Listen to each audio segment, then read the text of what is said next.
जय श्री राम। आज हम बात करेंगे कि भाग्य स्थान यानी नवम भाव के अंदर बृहस्पति जैसा ग्रह अगर बैठ जाए और तो सभी अवस्थाओं में वो ग्रह आपको क्या फल देगा। अब तक हमने इस सीरीज में बात कर चुके हैं पहले घर से लेकर 8वें घर तक बृहस्पति की सभी स्थितियों की। आज का विषय है नवम भाव के अंदर गुरु का होना सभी स्थितियों में, यानी वो प्लेनेट वहाँ उच्च का है, नीच का है, मित्र राशि में है, शत्रु राशि में है, वक्री है, अस्त है, ग्रहों के साथ है, ग्रहों से पीड़ित है, कैसे फल देगा, किस हद तक ये बृहस्पति शुभ है, किस हद तक ये बृहस्पति अशुभ है, क्या ये आपके भाग्य को बनाने वाला है या ये आपके भाग्य को दरिद्रता में बदलने वाला है। ये हमारा आज का खास विषय है, इसलिए वीडियो में अंत तक बने रहिए जिससे आपके मन में कोई भी सवाल नवम भाव में बृहस्पति के बैठने से संबंधित ना रह जाए। तो आइए शुरुआत करते हैं कि एक ग्रह और एक घर, घर यानी भाव, उसको नौवा भाव, उसको 9th हाउस या उसको नवम घर भी कहते हैं। उस घर का एक एटमॉस्फेयर है, उस एटमॉस्फेयर के बहुत सारे कारक हैं। जैसे एक घर के अंदर बहुत सारी चीज़ें होती हैं, किसी ने कहा टीवी भी है, बेड भी है, वॉशिंग मशीन भी है, सोफ़ा भी है, डाइनिंग टेबल भी है। इसलिए ऐसा ही 9th हाउस के कारक हैं कि नवम भाव जिसको हम कहते हैं धर्म का भाव, धर्म का भाव, भाग्य का भाव, संतान, संतान से संबंध, उच्च शिक्षाएं, ये सब चीज़ें सामान्य तौर पर नवम भाव से देखी जाती हैं। नवम भाव हमारा भाग्य भी है, नवम भाव से हम गुरु भी देखते हैं। गुरु यानी जीवन में हमको राह दिखाने वाला व्यक्ति विशेष, ये नवम भाव से होता है। अब उस 9वें भाव के अंदर एक 9वें भाव जैसा ही व्यक्ति आ गया, क्योंकि बृहस्पति भी क्या है, धर्म का, ज्ञान का, पूजा पाठ का, वेद वेदांग का, आपकी विद्या का, आपकी नॉलेज, आपकी विवेक, आपकी समझदारी, इनका कारक है। यानी कहीं ना कहीं बृहस्पति को नवम भाव में बैठने की खुशी जरूर होती है। खुशी का सीधा मतलब है कि भाई मेरे जैसा ही ये भाव है, क्योंकि ये 9th हाउस, ये लक्ष्मी त्रिकोण भाव है, ये जुपिटर है, ये 9th हाउस में बैठता है, ये धन का कारक है।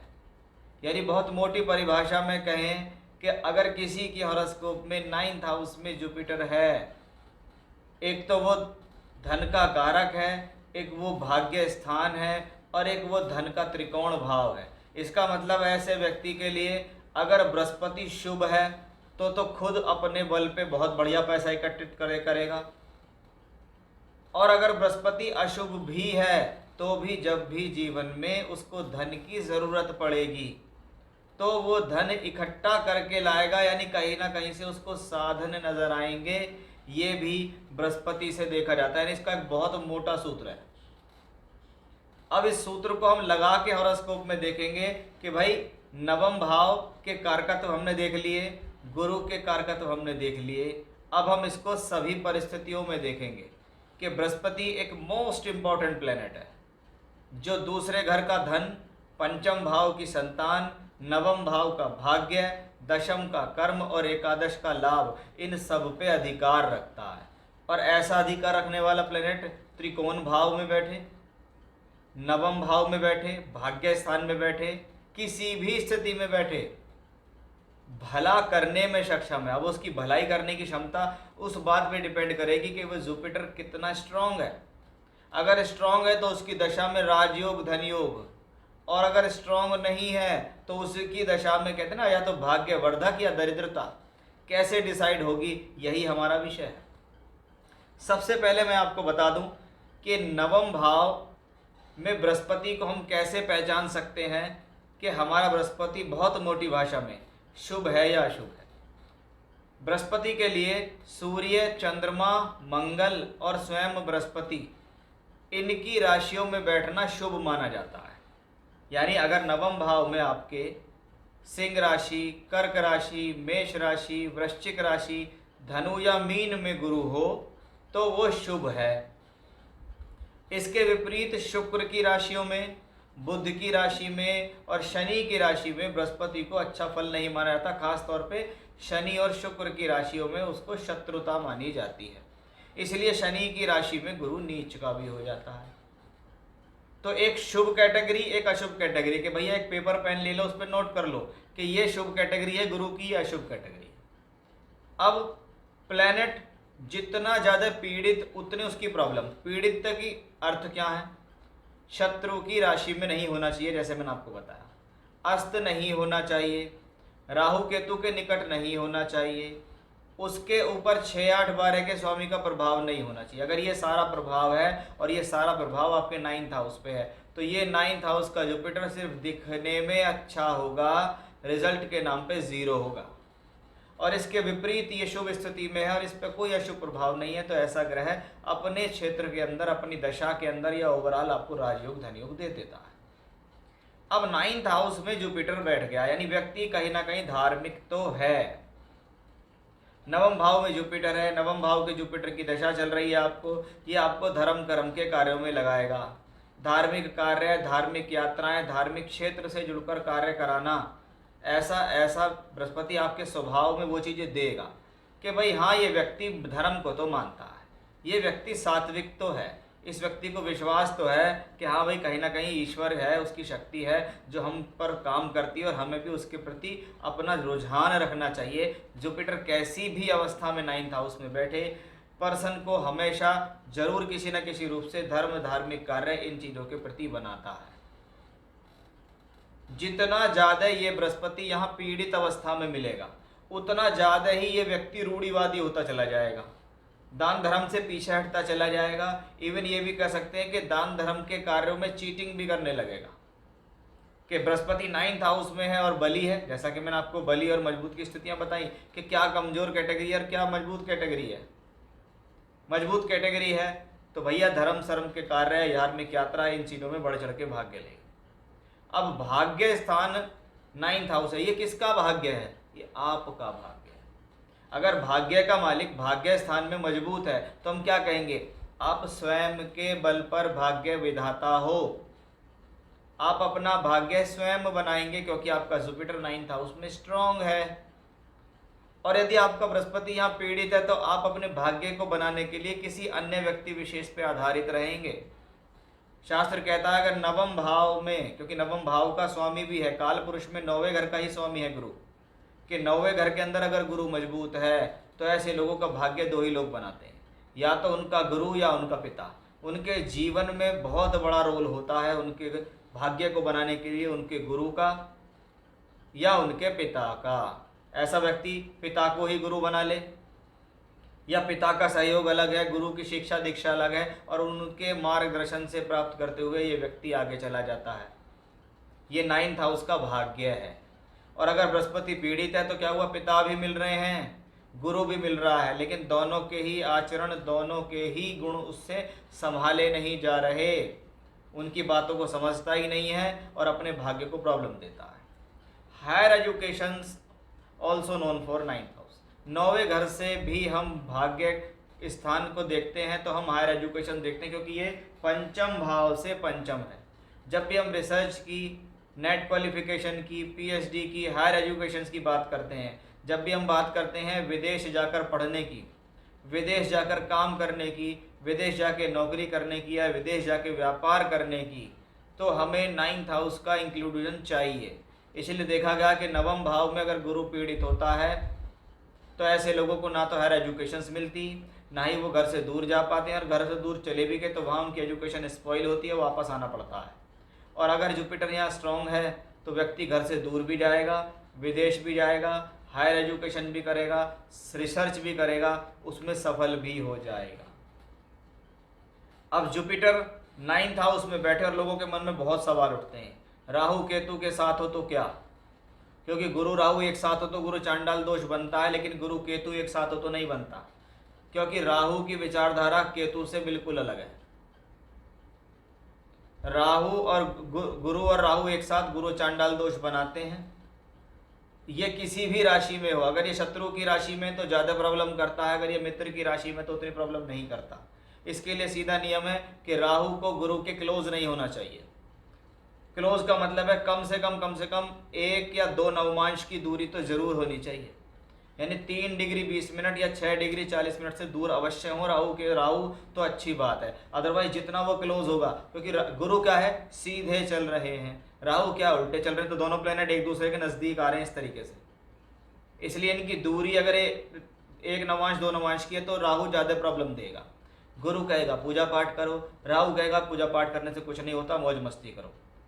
गुरु कहेगा विवेक को जागृत करो, परिवार की जिम्मेदारी संभालो, राहु कहेगा परिवार की भी देखी जाएगी, अभी तो तुम मौज लो, दोस्तों के साथ घूमो, अपनी जिम्मेदारी से पीछे भगो। ये गुरु राहु की कैटेगरी है। इसके लिए अलग से वीडियो मैंने बनाई थी कि भी गुरु राहु अगर एक साथ होता है। जबकि केतु को आध्यात्मिक ज्ञान का और धर्म का प्रतीक कहते हैं। अगर 9th हाउस में गुरु केतु के साथ है तो ये आपकी आध्यात्मिकता को, आपके सनातन धर्म के प्रति विश्वास को, पूजा पाठ को, दान धर्म को बढ़ाने का काम करेगा। खास तौर पर केतु तब बहुत बढ़िया माना जाता है जब ये 9th हाउस में 4, 8, 12 या 1, 5, 9 नंबर की राशियों में बैठता है, तो इसको बहुत शुभ माना जाता है। तो ये राहु केतु के साथ है। अब संतान और संतान का संबंध और भाग्य 9th हाउस से जुड़ा हुआ है। देखिए, हम देखते हैं कि पंचम से पंचम भावात भवम का सिद्धांत है कि 5वां घर अगर संतान देता है तो संतान की पूर्ति या उसका सुख कहीं ना कहीं नवम भाव से जुड़ा हुआ है। क्योंकि कोई भी किसी के भी संतान होती है उसका पिता जरूर होता है, और हर व्यक्ति के लिए पिता उसका पहला गुरु होता है। इसीलिए 9th हाउस जरूरी है 5th हाउस के लिए कि ये पंचम से पंचम है, संतान चाहिए, संतान का सुख चाहिए, और नवम से ये नवम होने के कारण इससे संतान का भाग्य है। इसलिए कहा जाता है कि भैया जिसका फादर है, जिसके पास अपने पिता हैं, उनका कहीं ना कहीं भाग्य जागृत करेगा उनका फादर। बच्चों को डर नहीं लगता, वो कहते हैं मेरे पापा हैं, सब कर लेंगे, जब तक मेरे पिताजी जीवित हैं तब तक मुझे कोई दिक्कत नहीं है। इसलिए वो 9th हाउस से भाग्य से जुड़ता है कि जिसका फादर ही नहीं है वो बेचारा पहले ही भाग्यहीन हो जाता है, उसको अपने बल पे जीवन की सारी लड़ाइयाँ लड़नी पड़ती हैं। ये है 9th हाउस, ये है जुपिटर, जिसको हमें समझने की कोशिश करनी चाहिए कि अगर संतान और संतान का जन्म और संतान के संबंध और संतान का भाग्य चाहिए तो 9th हाउस स्ट्रांग चाहिए। अगर 9th हाउस पीड़ित है तो संतान तो हो जाएगी, लेकिन संतान का भाग्य गया, संतान का सुख गया, संतान से संबंध गए और पिता का सुख चला गया। 9th हाउस में जुपिटर पीड़ित है, संतान भले हो जाएगी लेकिन पिता पुत्र के संबंध नहीं बन पाएंगे अच्छे। ये चीज़ें भी हमें दिखाई देती हैं। तो नॉर्मली तौर पे हम जुपिटर को ऐसे कंसीडर कर सकते हैं। अब इसको और अलग अलग अवस्थाओं में करते हैं। प्लेनेट को अस्त होना नहीं होना चाहिए। अस्त का मतलब यह है कि वो सूर्य के निकट आ गया है। बस शास्त्र इसके लिए एक ही अच्छी बात कहता है कि अगर ट्रायंगल भाव का मालिक सूर्य है, 1, 5, 9 का मालिक सूर्य है, वो 9th हाउस में बैठ के गुरु को अस्त करता है तो कोई प्रॉब्लम नहीं है, वो अस्त प्लेनेट भी अच्छे फल देगा। लेकिन अगर वो सूर्य खराब घरों का मालिक है, 1, 5, 9 के अलावा कहीं का भी है, इवन केंद्र के लिए भी इतना अच्छा नहीं कहा गया, तो वो उसके कारकत्वों में कमी करेगा। फिर आपको जुपिटर के कारकत्वों के फल लेने के लिए काफ़ी एफर्ट्स लगाने पड़ेंगे। गुरु अगर 9th हाउस में वक्री है तो व्यक्ति एक्स्ट्रा ऑर्डिनरी इंटेलिजेंट तो है, उसको दान धर्म की नॉलेज है, उसको पूजा पाठ की भी नॉलेज है, उसकी एजुकेशन भी अच्छी है, वो अच्छा वक्ता, अच्छा ज्ञानी, अच्छा प्रोफेसर हो सकता है, लेकिन उसको अपनी ज्ञान का घमंड भी होता है। वो जितनी चीज़ों को एकत्रित करता है उसमें उनको बांटना नहीं चाहता। कि 9th हाउस में जुपिटर है, वक्री है, अच्छा होके बैठा हुआ है, तो क्या करेगा, नॉलेजेबल पर्सन, लेकिन उसके पूछने लगा उससे आप कि ये कैसे हुआ, तो वो बात को बताएगा नहीं, वो घुमा देगा पूरी बात, लेकिन आपको नहीं बताएगा। उसके लिए वो चाहता है कि मेरे पक्के वाले चेले बनो, तब कहीं जाके शायद आपको वो 1-2 गुण बता दे। इंटेलिजेंसी में कमी नहीं, लोग बाग उसके प्रति आकर्षित पूरे होते हैं। और आकर्षण का हर व्यक्ति का केंद्र है कि आज इसके अंदर जो क्षमता है वो हमें भी सिखा दे। उसका गुरु वक्री है, वो कहेगा क्षमता तो मैं दिखाऊंगा, सिखाऊंगा मैं कुछ नहीं। अगर ऐसा टीचर अगर आपके पास है और उसके जुपिटर 9th हाउस में वक्री होकर बैठा है तो आप उस टीचर के अंडर पढ़ते रहना, लेकिन जब उससे गुण पूछने की बात आएगी तो वो आपसे उन चीज़ों को नहीं छिपाएगा, वो छिपाएगा और वो फिर बताएगा नहीं आपको। ये उसके अंदर एटीट्यूड समझ लो आप। अब ये जुपिटर 9th हाउस में बैठ जाए, फॉर एग्जाम्पल ये 9th हाउस में है और अपने ही भाव में, यहाँ पे कुछ मिस्टेक हो गई है लिखने में, और ये 12 नंबर तो यहाँ है और यहाँ पर 1 नंबर है, क्योंकि मेष लगन में ऐसा होता है। ठीक है, अब मेष लगन के जातकों के लिए 9th लॉर्ड इन 9th हाउस, भाग्य भाव में भाग्य भाव का स्वामी है, इसका मतलब सीधी बात है भाग्य जागृत होगा। नवमेश नवम में है, धर्म कर्म के कार्य होंगे, शिक्षा होगा, प्रचार प्रसार होगा, हायर एजुकेशन होगी, दूर स्थान पर जाके पढ़ना होगा, संतान मिलेगी, संतान का सुख मिलेगा, संतान का भाग्य पिता बनाएगा। व्यक्ति के जीवन में उसके भाग्य बनाने में बहुत बड़ा रोल उसके फादर का होगा। ये 9th हाउस है। अच्छा वक्ता होगा, ज्ञानी होगा, कर्म कांड, वेद वेदांग, पूजा पाठ, ज्योतिष, इनके माध्यमों से धन कमाने वाला, अच्छा शिक्षक होगा, अध्यापक होगा, फिलोसफर होगा, लोगों को सलाह देने वाला होगा। कि अगर 9th हाउस में जुपिटर बली होके बैठा है, इस पे जितने ज़्यादा अशुभ प्रभाव होते चले जाएंगे उतना ज़्यादा ये कमज़ोर होता चला जाएगा। और इस पे अशुभ प्रभाव नहीं है, अकेला बैठा है, शुभ प्रभाव इसके साथ है, तो ऐसा दशा में अपने आप को बहुत बली होगा, क्योंकि वो 12th लॉर्ड भी है, वो 12वें घर का मालिक भी है। इसलिए क्या है, वो फॉरेन ट्रैवलिंग करके पैसा कमा सका है, आपको विदेश भेज देगा, एक्सपोर्ट इंपोर्ट करा देगा, हायर एजुकेशन के लिए विदेश भेज देगा। ये उस कॉम्बिनेशन से एक्सीलेंट होता है। अब ये गुरु अगर 9th हाउस में अपनी राशि में बैठ जाए, यानी इस बार जो ये राशि है ये अग्नि तत्व राशि ना होकर ये मीन राशि है, और मीन राशि जल तत्व की राशि होती है। जल तत्व की राशि जिसको हम गहराई की राशि या मोक्ष त्रिकोण राशि होती है, और ये धर्म का भाव है। तो ऐसे लोग बहुत बार देखा जाता है कि वे नवम भाव से संबंधित कार्य ज्वाइन कर लेते हैं।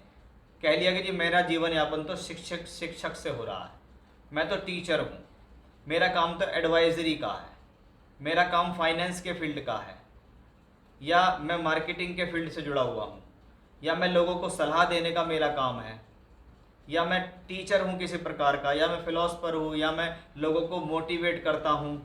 ये सब 9th हाउस में बैठे हुए जुपिटर से आता है। इस पे शुभ प्रभाव है। मान लीजिए जैसे ये गुरु की अपनी ही राशि में है, इसको चंद्रमा या मंगल भी देख रहे हैं, इस पर अशुभ प्रभाव नहीं है, केतु ग्रह इसके साथ बैठ गया है, तो क्या होगा, ऐसा व्यक्ति आध्यात्मिक गुरु होगा। वेद से, वेदांग से, पूजा पाठ से, कर्म कांड से, ज्योतिष से, इन चीज़ों को सिखाकर, बताकर, पढ़ाकर पैसा कमाना, धन कमाने में ये सक्षम है व्यक्ति। ये 9th हाउस में होता है, तो ये बली अवस्था में होता है, तभी वो इन क्षेत्रों से पैसा कमाने के लिए देता है।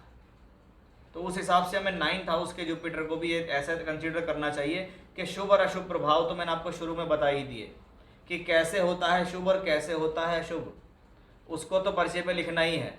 और जहाँ भी आपका जुपिटर जिस अवस्था में, उस पर लिख लो शुभ है या अशुभ है, तो आपको समझ में आ जाएगा कि गुरु आपके लिए कैसा है। अब नवम भाव के अंदर गुरु नीच का है। सबसे पहली बात, प्लेनेट नीच का हो गया। होता कब है, वृषभ लगन के लिए। वृषभ लगन के लिए शुक्र और गुरु में मित्रता नहीं है, गुरु यहाँ पर मित्र नहीं है। और जब गुरु यहाँ पर मित्र नहीं है तो इसका मतलब है ऐसा प्लेनेट अपनी दशा में तंग तो करेगा। लेकिन अच्छी बात क्या है, प्लेसमेंट सिर्फ जहाँ बैठा है वो अच्छा भाव है। पहली बात, अच्छे भावों का स्वामी नहीं, दूसरा लगन का मित्र नहीं, तीसरा वो नीच का है। बस एक अच्छी बात यह है कि ये प्लेनेट यहाँ पे अच्छे भाव में बैठ गया है। नीच का है, कोई ऐसी डरने की बात नहीं है, लेकिन पहली बात अच्छे भाव में है। एक बात, इस पर और अतिरिक्त किसी ग्रहों का प्रभाव अशुभ नहीं होना चाहिए, अदरवाइज ये प्लेनेट आपको प्रॉब्लम देता है। दूसरा, ये शनि की राशि में नीच का है, और शनि क्या होते हैं, वृषभ लगन के लिए योग कारक है। अगर शनि केंद्र त्रिकोण में कहीं बैठ गया है तो गुरु की दशा आपके लिए शुभ जाएगी, फिर अशुभ नहीं जाएगी, क्योंकि इसका नीचभंग करने वाला ग्रह बली है। और अगर शनि इसका नीचभंग नहीं करता है, नीचभंग तो होता कब है, जब लगन से या चंद्रमा से शनि केंद्र में आ जाए तो इसका नीचभंग हो जाएगा। तो उस लिहाज से शनि का बली होना जरूरी है, क्योंकि शनि बली होंगे तभी गुरु का उद्धार होगा। अगर ये बृहस्पति या नीचकार, इस पर अशुभ प्रभाव है, तो व्यक्ति अपने आप को बहुत ज़्यादा ये दर्शाएगा कि मैं बहुत ज़्यादा आध्यात्मिक और बहुत ज़्यादा पूजा पाठ करने वाला आदमी हूँ। लोगों को बखान भी कर देगा, मैं तो इतने घंटे पूजा करता हूँ, मैंने ये भी मंत्र कर दिया, मैंने ये भी माला कर ली, मैंने ये भी कर दिया, वो भी कर दिया, लेकिन उसमें है क्या, वो उतना करता ही नहीं है। ना तो उसकी रेगुलरिटी बनती, ना वो करता, सिर्फ उसको शो ऑफ करेगा कि मैं इतना करता हूँ, मुझे इतना कुछ आता है। यानी उस चीज़ के प्रति फिर चीटिंग शुरू हो जाती है। किसी ने कहा भी तुम्हारे काम नहीं बन रहे तो मैं काम करवा रहे, गुरुजी मुझे तो कोई उपाय बता दो, बस आप उपाय बता दो और मेरा उद्धार कर दो। गुरुजी मिले, गुरुजी ने उपाय बताया, चेले ने उपाय ले लिए, 1 2 4 5 दिन करे, अरे फायदा नहीं हो रहा, छोड़ो। क्या हुआ, आपने चीज तो ले ली लेकिन आपने उसका दोष कमा लिया। उपाय तो लिखवा लिए, गुरु ने उपाय दे दिए, लेकिन पड़े हैं कहीं कूड़े में, करते ही नहीं है। और उनसे पूछो, हाँ मैं तो करता हूँ, फिर भी मुझे लाभ नहीं मिल रहा है। यार गुरु जी भी चिंता में पड़ जाते हैं कि यार चेले को मैंने गुरु मंत्र दिया, चेले को मैंने मंत्र दिया, वो कर रहा, फिर भी लाभ नहीं हो रहा। यानी कहीं ना कहीं चीटिंग चल रही है। ये नीच के गुरु की चीटिंग है। ऐसे लोग ऐसे फील्ड में भी चीटिंग करनी शुरू कर देते हैं। मान लीजिए जुपिटर 9th हाउस में ईट का है, पीड़ित अवस्था में है, तो पूजा पाठ में चीटिंग करना, एस्ट्रोलॉजी में चीटिंग करना, कर्म कांड के कार्यों में चीटिंग करना, खराब तरीके से पैसा कमाने की इच्छा होना, खराब तरीके से किसी को चीट करके पाखंड के तौर पे, जिसको आज के समय में कहते हैं ना गठियानुसी ज्योतिष चलता है, चोले वाला ज्योतिष चलता है, पोंगे पंडितों वाला ज्योतिष चलता है, वो यहीं से आता है कि उस पंडित के हॉरोस्कोप में बृहस्पति पीड़ित है, जो ये कहता है कि ईमानदारी से छोड़ो, ईमानदारी से करोगे तो क्या पता भूखे मर जाओ। इसलिए उसके मन में बातें आती हैं कि जैसे बाकी लोग मौज ले रहे हैं मैं भी लूँ, चाहे उसके लिए मुझे पाखंड का ही चोला क्यों ना पहनना पड़ जाए। ये 9th हाउस में बिगड़ा हुआ है जुपिटर का व्यक्तित्व, यानी गुरु ही बिगड़ गया। गुरु ही बिगड़ गया तो मतलब सीधा है कि ना तो उसे बेहतर गुरु मिले, ना उसने गुरु मिले तो उसकी बात नहीं मानी, उनको स्वीकार नहीं किया। और ये कहाँ होता है, एक गुरु के 10 चेले हैं। जिसका जुपिटर खराब है उसने गुरु से सीखा तो बहुत कुछ, लेकिन अप्लाई नहीं किया कि ठीक है गुरु जी जो सीख लिया, अब तो मैं अपने हिसाब से काम करूंगा, तो ये दोष लगता है। फिर आता है 9th हाउस में गुरु दोष। ऐसा ही होता है गुरु दोष कि अगर वो बहुत ज़्यादा पीड़ित है, उसका नीच भंग नहीं है, नवमांश में भी पीड़ित है, तो गुरु दोष होता है। तो गुरु दोष के कारण उसका भाग्य नहीं पनपता, उसको हमेशा एक तरीके से गुरु की बद्दुआ मिल रही है, संतान के सुख में कमी आती है, संतान के साथ संबंधों में कमी आती है, ये भी देखा जाता है। अब एग्जॉल्टेड हो जाए तो बहुत बढ़िया, इसको कहते हैं परफेक्ट राजयोग, कि जब एक प्लेनेट दूसरा धन भाव और पंचम भाव का रिजल्ट मालिक होके केंद्र त्रिकोण में ही बैठ जाए तो इसका मतलब है एक्सीलेंसी। इसको कहते हैं अगर गुरु यहाँ स्वस्थ अवस्था में है, पीड़ित नहीं है, इस व्यक्ति को जीवन में जब भी ज़रूरत पड़ती है तब इसके लिए लोग बाग खड़े रहते हैं। इसको पैसा चाहिए, इसके पास बहुत पैसा मिलता है, ये लक्ष्मी योग है। उसको पिता से संपत्ति मिलती है, उसे पिता से सहयोग मिलता है, या कह सकते हैं उसके पिता ही उसका भाग्य को बनाने वाले होते हैं। कभी कभी तो परिवार में व्यापार मिल गया चलता हुआ, उस पर बैठ गए, उसको चला दिया आगे। इंटेलिजेंसी बहुत अच्छी होती है, बोलचाल से पैसा कमाता है, फाइनेंस के फील्ड में, बैंकिंग के सेक्टर में, अध्ययन अध्यापन के सेक्टर में प्रोफेसर होता है, अच्छा वेदांगी होता है, उसको अपने टॉपिक के अलावा और भी कई सब्जेक्टों की नॉलेज होती है, हायर एजुकेशन में मास्टरी होती है उसकी, वो बहुत सारी एजुकेशन करता है, एक के बाद एक पढ़ता ही चला जाता है। जिन लोगों के पास बहुत सारी डिग्रियाज होती हैं वो उनके लिए ऐसे ही कॉम्बिनेशन में देखा गया। पंचम का मालिक होकर पंचम को देखता है, संतान होती है, संतान का सुख मिलता है, और संतान जीवन में राइज करती है, अपने फादर या अपने मदर, यानी किसी की भी हॉरोस्कोप में 9th हाउस में हो सकता है, उसका नाम रोशन करती है। ये भी इस उच्च के बृहस्पति से ही देखा गया है। सामान्य तौर पर ऐसी स्थिति में देखा जाता है कि कन्याओं की संख्या ज़्यादा होती है, या तो पुत्र होता नहीं है, या होता है तो 4-5 संतान के बाद एक पुत्र होता है। उसके अलावा देखें तो अच्छा है, लेकिन बृहस्पति है और उच्च का हो गया तो थोड़ा घमंड तो आएगा, एटीट्यूड ऐसे लोगों के स्वभाव में देखा जाएगा। बहुत आसानी से अपनी बात किसी को बताएंगे नहीं, बहुत आसानी से अपनी नॉलेज किसी को नहीं बताएंगे, कैसे करा क्यों करा, बस उसको अपने तक छुपा के रखेंगे। अगर यहाँ वक्री हो गया तो और इंटेलिजेंट हो गए, लेकिन बहुत बार क्या होता है वो एटीट्यूड में दिखाई देगा आपको, फिर आपको ऐसा लगेगा इस व्यक्ति में बहुत एटीट्यूड है, अहंकार है, घमंडी तरह के तरीके का व्यक्ति है। ऐसा भी यहाँ से दिखाई देता है कि अगर ये जुपिटर वक्री हो जाए, इस बात का आपको ध्यान रखना है। तो ऐसा अगर आपका प्लेनेट हो तो आपको थोड़ा शांत होना है। अब आती है दृष्टियों की बारी। 3 दृष्टि बृहस्पति को मिली, और बृहस्पति की स्थिति और बृहस्पति की दृष्टि हमेशा फलने फुलाने वाली होती है कि 9th हाउस में बृहस्पति बैठ के लगन को देखता है। वो लगन आपका शरीर है, वो कहता है जब जब आप जीवन में फंसोगे मैं आपको निकाल के लाऊंगा। चाहे बीमारी में फंसो, चाहे परेशानी में फंसो, चाहे कोई समस्या आ जाए, चाहे फाइनेंस की प्रॉब्लम आए, चाहे प्रोफेशनल लाइफ की प्रॉब्लम आए, चाहे कैसी भी प्रॉब्लम आए, बृहस्पति भाग्य को कहीं ना कहीं निकाल के लाएगा। कहीं ना कहीं ये आपको ऐसी स्थितियों में लाएगा कि भाई कोई साधन आपके पास ये गुरु भेज देंगे और वो व्यक्ति विशेष आपका वो काम हल कर देगा। ये 9th हाउस में जुपिटर के फल है, क्योंकि जुपिटर की पंचम दृष्टि लगन पे है।